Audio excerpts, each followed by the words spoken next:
Pound, welcome to season two. Ian, man, it's hard to believe we started a year ago. I know. Season two coming up, year two of covering the Panthers, and hopefully we can have a better season than previous season, obviously. And previous seasons, Yeah, let's hope both of these teams can give us something. We'll get into a little bit of Panthers talk and preseason recap, go into what's to come this upcoming season, what we both think may happen. Hopefully, we can build off of next season, and we'll go into a little Hornets talk for once we actually have some decent news with the Hornets.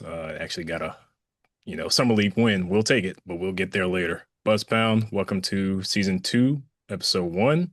Ian, how you feeling, man? How's life? How's everything? going good, man, doing good.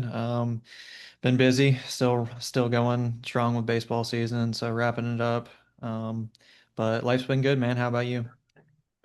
Same, man. Since we last been on the pod, I've switched jobs. I'm working in the soccer world now. Here in town, the professional team here in Birmingham, the Birmingham Legion. We're wrapping up our season as well. Got about three matches left. So those who may be watching in the area, come on out. We need you. We need the support. Ian, I'm sure you could say the same with your boys. Yeah. Luckily for me, we have a thing called a battery around us, so that helps attendance quite a bit. But yeah, for sure, definitely not the season we were hoping for overall, and gonna be missing out in October or missing out on October baseball. But um, yeah, it's been a long year, been a long season. Just really excited to get done with the year and kind of on to the off season. Yeah, and I feel that. Well, hopefully both of our seasons wrap up on a positive note, and we can start focusing more so toward our boys a little bit, get a catch a breather because working in sports definitely can be a time-consuming thing, as I know you know, and those who have done it already know. But Buzzbound, let's go ahead and get right into it. Thanks for coming today. Ian, you ready to get it going? I'm ready, man. All right, let's do it.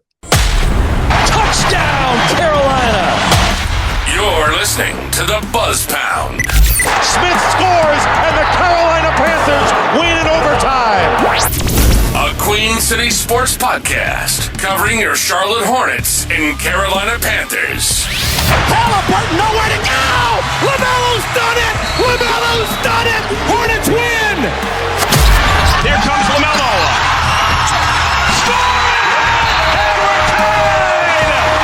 Here are your hosts, Ian Blair and Cam Gardner.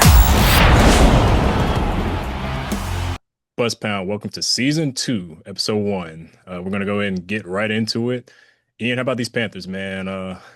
Preseason, three losses once again. What were your overall thoughts, takeaways, maybe good takeaways to take from it? Where's your mind at? Yeah, man. Three losses. It's preseason. I believe I said this last year. It's just like not real football in my mind. A lot of these guys are, roster cuts. We're past roster cuts, but a lot of the guys that were playing meaningful snaps in the second or really second, third, and fourth quarter are not on the roster anymore.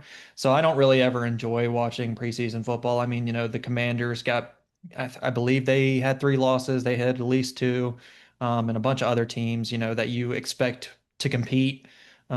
This football season kind of had a rough preseason. It's kind of hard to judge a team based on the preseason because a lot of the starters don't play or they play a series and three and out and then they go out. And that's kind of how it went with the Panthers. Um, we had a we saw a good drive from I believe the second game from Bryce Young and the starters. They drove down the field, I believe. Bryce Young hit at Jalen Coker on a touchdown, if I'm not mistaken. And then the third game, kind of just we saw the starters for like a drive and then they left the game and kind of you can't really judge too much off the team based on preseason just because it's just kind of everybody's trying to do their best and guys trying to make the roster and starters don't play much. But yeah, 0-3 in the preseason is not a good start for sure to the 2025 season. Yeah, for sure. I mean, I saw a stat where I think it's been like what since 2019 or 2020, maybe we've lost all three preseason games in a row for like 5 years. So I mean, that's the most Panther thing it can be. Yeah, that's So rough. I didn't know that. yeah, I would not have known that. And like you said, Preseason, I don't see it as real football because got a lot of second and third string players playing. You see your starters more so in those first and maybe a little bit of the second game. 9 times out of 10, you won't see a lot of them or any of them in the third. But going to a little bit of stats here.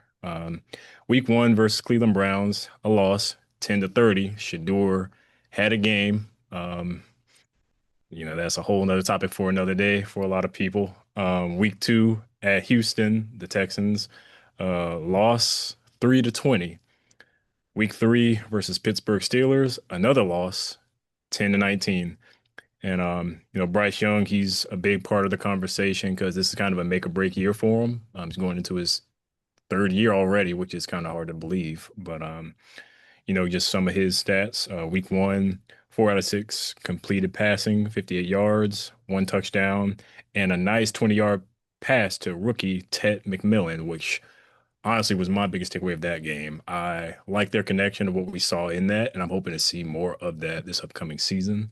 Week 2, not so good of a performance as the first one. 0 of 2 passing, 1 rush for 2 yards, and he didn't play any of the third, if I'm not mistaken. But yeah, man, that's just a little bit of, as far as the stats go from the quarterback side of things, because this is a big year for him. It's obviously the last 2 years haven't been good. He ended on a solid note last year, but hopefully with some more pieces around him now. Obviously, Thielen is gone, so we don't have that veteran receiver anymore. So we got a lot of young guys around him, whether it's Liggett, Ted McMillan, Coker. It's time for them to step up and show out now. What are your thoughts overall? What were your takeaways from preseason? Yeah. I mean, like you mentioned, I think it was game 1 that I remember that Bryce had a really good drive, and then game 2 he only had played 1 drive. If he was 0 for 2 or whatever he was, he definitely only played like 1 drive. As you mentioned, our receiver room is now young, besides Hunter Renfrow, who we brought back because Xavier Liga, or not, excuse me, Jalen Coker went on the IR, I believe, with an injury. So Hunter Renfrow's back on the roster now. He's really the oldest guy we got. And it's nice. I'm glad we have a bunch of young guys. It kind of sucks in a way because Adam Thielen was kind of that leader of the group, and he had played good football in the NFL. These guys haven't yet. Really, nobody on the roster. I mean, unless you're counting Hunter Renfrow, the couple seasons he had with the Raiders as good seasons. They were good seasons, but not comparable to Adam Thielen when he was in his prime.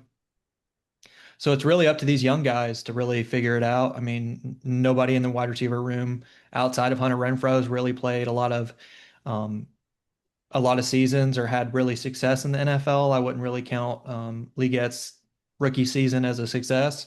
And it's gonna be interesting to see. We've said it the past 2 years, but I think this receiver room is in a better spot than this time last year, especially with the talent we have. I think Liggett is an extremely talented player, and so is obviously Ted McMillan, drafting him in the first round, early in the first round. And then, Jalen Coker's been a surprise, undrafted rookie out of Holy Cross. He's really been a steal for an undrafted rookie. And hopefully he can come back halfway through the season around. Hopefully he only misses about 4 weeks and can contribute to the receiver room like he did last year. But it's going to be interesting to see, man. We're expecting a year 2 out of the tight end room, especially from Jatavian Sanders out of Texas. Hopefully he could figure it out. And then we got that Mitchell Mitchell Williams or Mitchell out of Notre Dame, the rookie tight end. We have 2 tight ends out of Notre Dame, both Tommy Tremble and Mitchell Evans, I believe is his name. But we really need some receiver production, some guys to catch the ball this year. And hopefully Chuba has another good year. I saw the depth chart came out. Chuba's running back 1 to no surprise. Rico Dowdle is running back 2, and then Trevor Etienne is running back 3. And hopefully Trevor Etienne plays a little bit. I like what I saw out of preseason. He had some flashes. But I think, hopefully this offense can improve from where we were last year. I agree. I just want to see some more wins more than anything. These, lower level win records and such is not it anymore. It gets old, especially. I mean, it's a common thing with this team. A lot of people find us as a laughing stock of the league at this point. Minus the Browns, they're just not even worth talking about a lot of times, if you ask me. But that, we did get some moves or some pieces. I think that'll be solid, like Ted. I think he'll be a good one. I like Jalen Coker a lot. Like you say, he was quite the steal, being an undrafted player last season. And I feel like Leggett just it's his time to step up, especially, last year was his first year and there's a lot of hype around him. And there's a lot of people that like him. I mean, I think he's got potential. I just want to see him live up to that potential with us. I think he could be something special. Um, we ended last season on a solid note with that win against Atlanta. I was very happy with that. I know it was Atlanta. I know they're not a great team, but they're not terrible. I say they're like mediocre at least. They're young and growing as well. But just some stats going back to that game as far as Bryce Young goes. I keep mentioning his name, but this is an important year for him in my opinion. So that's why I keep bringing him up. But um, we where Bryce Young played had 25 of 34 completions. That was a 73.5 completion rate, 251 yards, 3 touchdowns, 5 rushing attempts, 24 rushing yards, 2 rushing touchdowns, a 123.5 passer rate, which was a career high for him. And we won that game 44-34 in overtime. So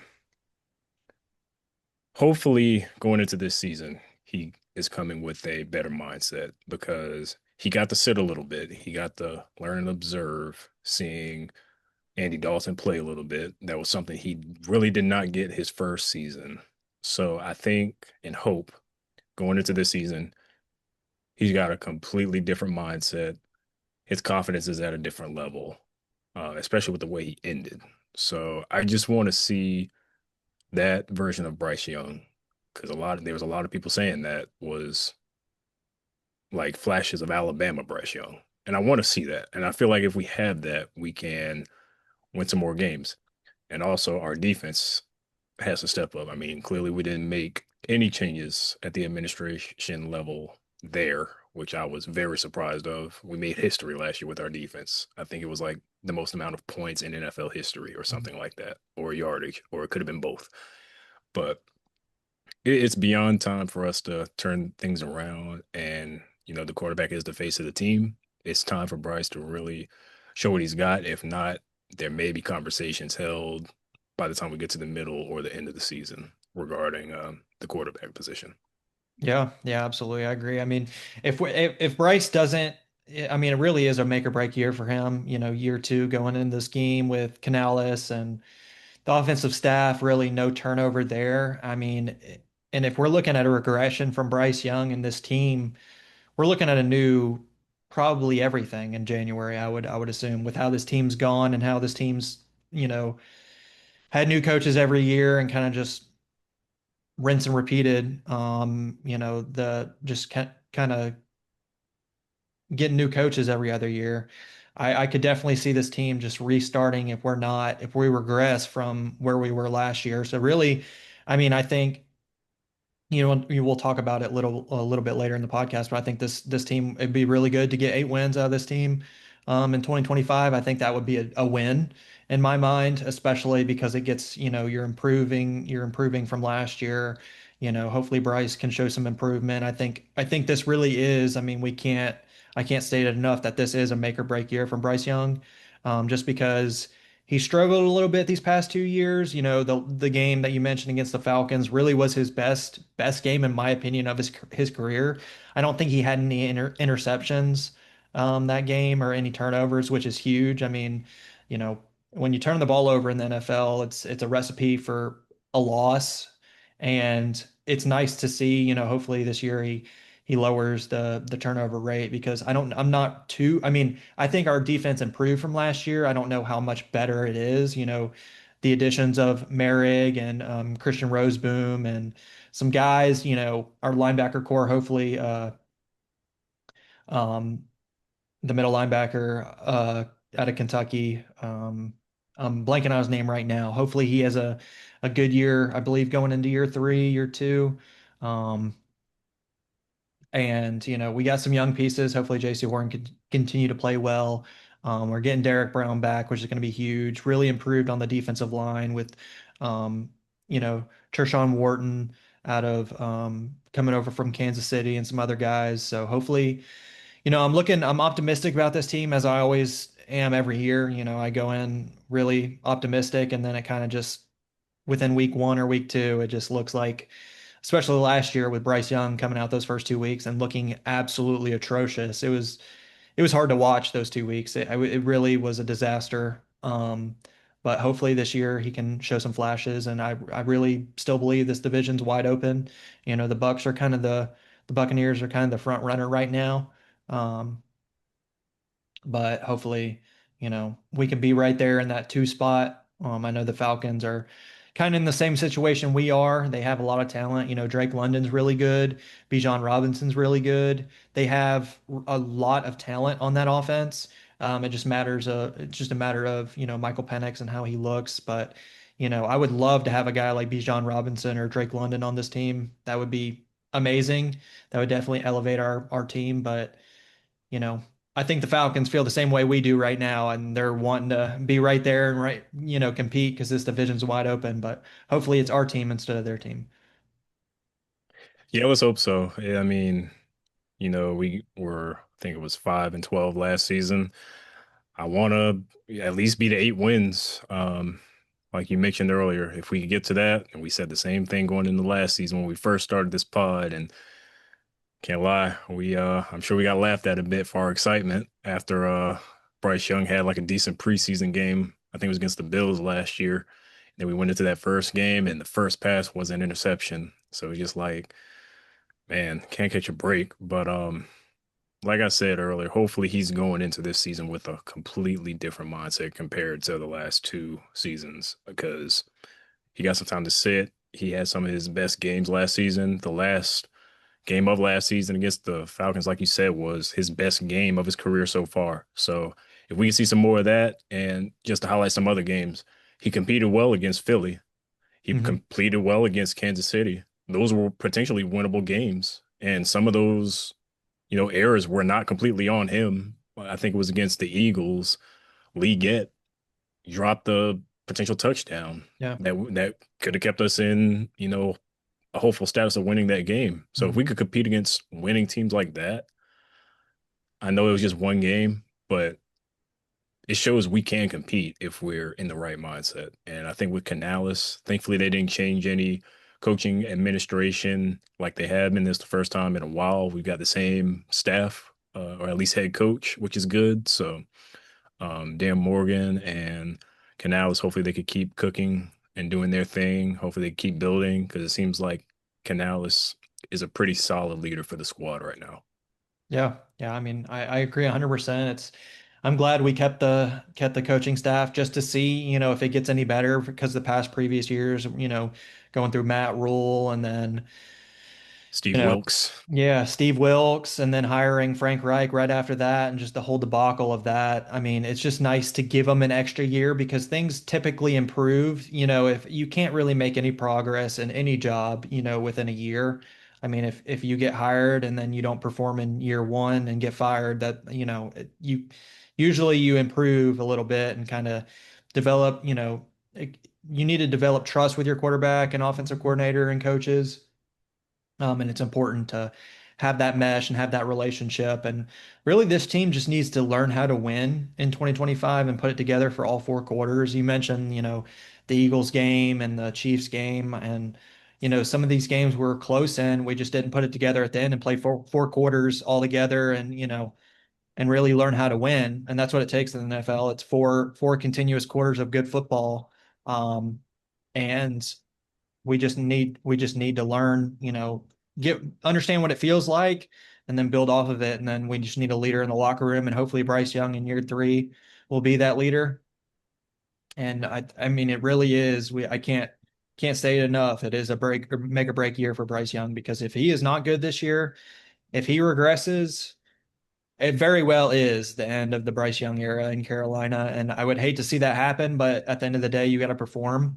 And it sucks that we gave up a ton to get him. And hopefully, we get that return on investment. Hoping so, man. Because like you said, we gave up so much. It was a ridiculous amount. And I know a lot of people thought we were crazy to even do that. Even when we picked them, there were a lot of people like, y'all got the wrong quarterback, should have been Stroud, yada, yada, yada. But like you said, this year's make or break 100%. I mean, there's no denying that. If it doesn't work out, they're going to have to start looking elsewhere. Anyway, going into week one against the Jags, what are your predictions? What do you think? Win loss? What do you think it'll be a standout game for anybody? How you feeling? I don't know. I'm just excited. I don't really have a prediction. It's so hard for me because we played so poorly. Our first team played decent, but the preseason, really, you can't gauge anything. It's like the college football season this past week. You go in thinking you know what teams are going to look like, and then you get the Alabama Florida State game, and you're like, okay. And so it kind of, you go into the full off season and you think Arch Manning is going to be a Heisman Trophy winner, and you think he's going to go out and light it up, and then he doesn't. So, I don't really have any predictions. I would love to see the Panthers win. I think it's going to be so fun to watch, Ted McMillan in his first game. I think it's going to be, I mean, shout out to the Jags, but I think it's going to be great to see Travis Hunter. I mean, it's going to be exciting to see what he plays, whether he plays, he's wide receiver. Believe he's first on the depth chart, first team on the depth chart receiver, second team on defense. So it's going to be interesting to see, the first really player in the NFL to play both ways. I mean, I think that's awesome. It's going to be exciting to see. I'm excited for football to start in general. And I think it's going to come down to Bryce Young. I mean, I feel like if he plays well, he runs the offense at a good, consistent pace, and he doesn't turn the ball over, I think it's going to put us in a good spot. At the same time, I mean, Brian Thomas Jr. is a great player. We don't know what Travis Hunter is yet in the NFL. I mean, the Jags have some receivers.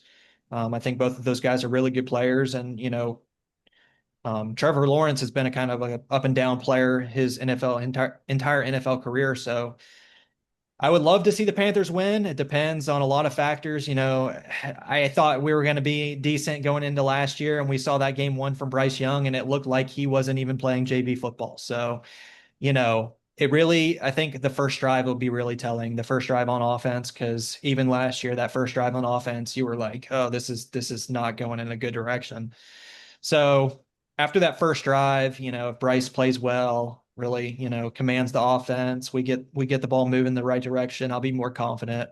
But I'm just excited for football to be back, man. I think win or lose, it's not going to be the end of the year, depending on how we look. If, like I said, if the offense just plays horrible and the Jags just beat our eyes in, then I'm going to be like, oh no, this is not good. But if we compete, it's a close game, they win at the last couple minutes, it's an NFL season, you could lose.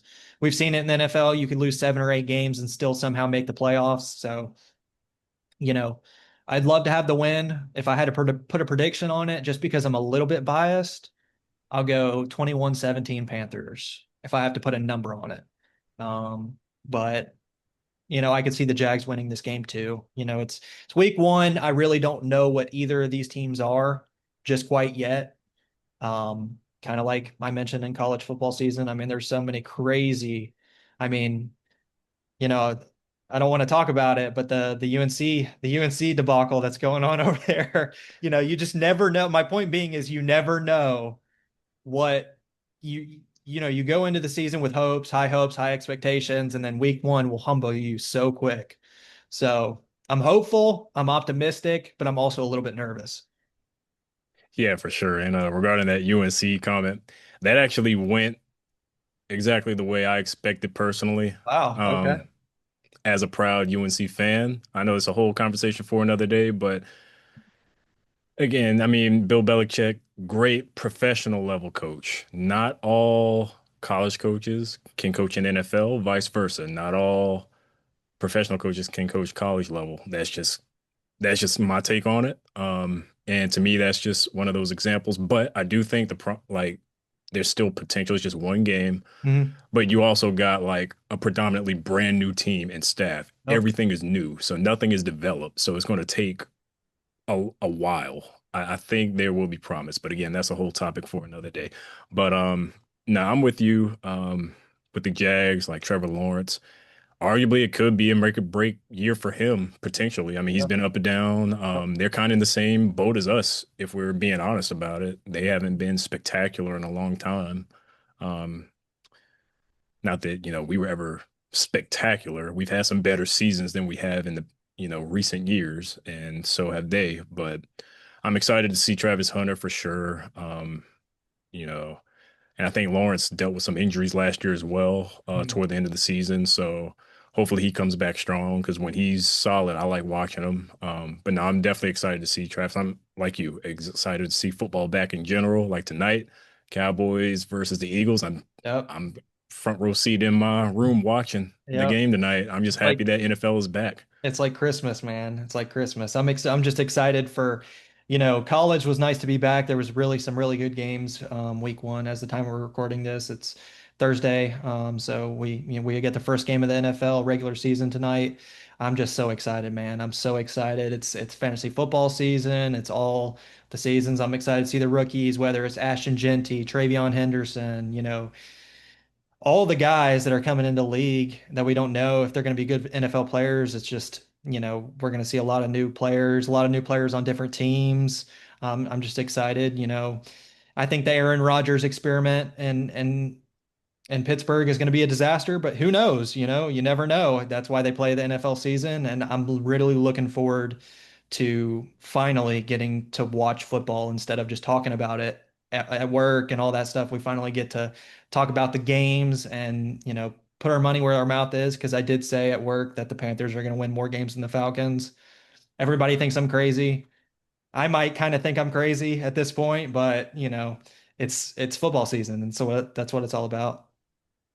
As Panther fans, respectfully, we got to give something for ourselves to be excited for, honestly. Whether it's being slightly delusional or, putting things into a possibility perspective, which I think it is possible we could get above those 5 wins. Hopefully we get at least to 8. I'm not going to go as far as saying we're going to win the NFC South. Mhm. I've heard 2 coworkers of mine that are Panthers fans that have said that, and when it gets to those conversations, I usually kind of get a little quiet because that's just Yeah. so. Because if I say that, I feel like I'm going to jinx them. So I'm just not going to be the one to say that. I'll happily listen to other people say and defend it and explain how or why we have that potential, but I'm not going to be the one to say it. I'll at least say before that we could get 8 wins. So I'll say that, and hopefully, fingers crossed, we will. Because last year we said the same exact thing, Yeah.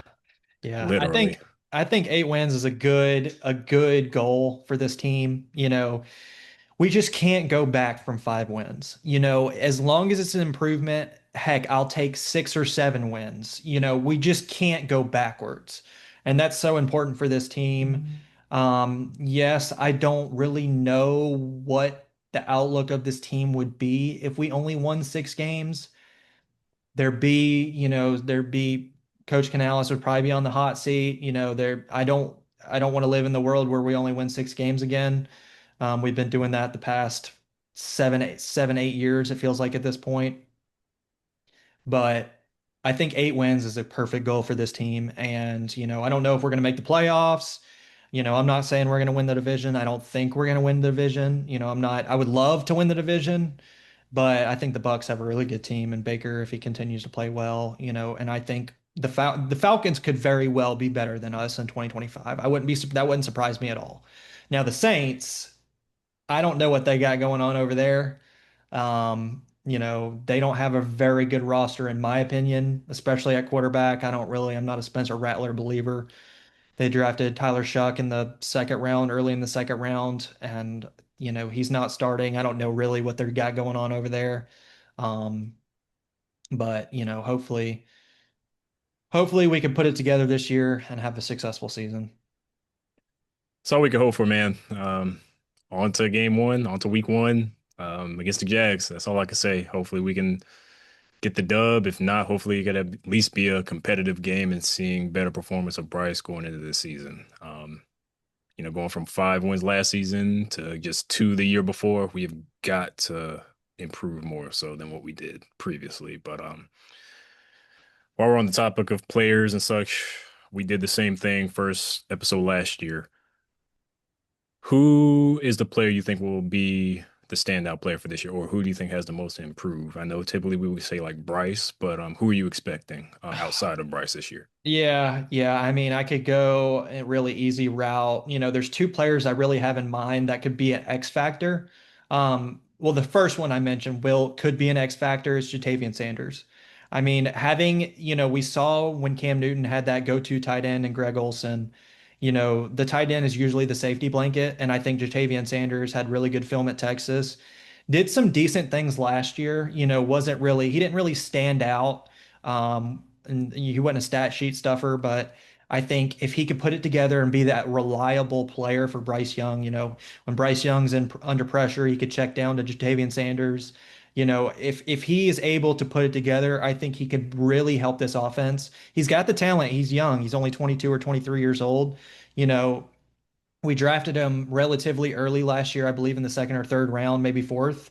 Um, and I'm really looking for him to, take that next big step in year two. That's kind of a sleeper. I could say Ted McMillan, obviously the first round pick. I hope he plays well.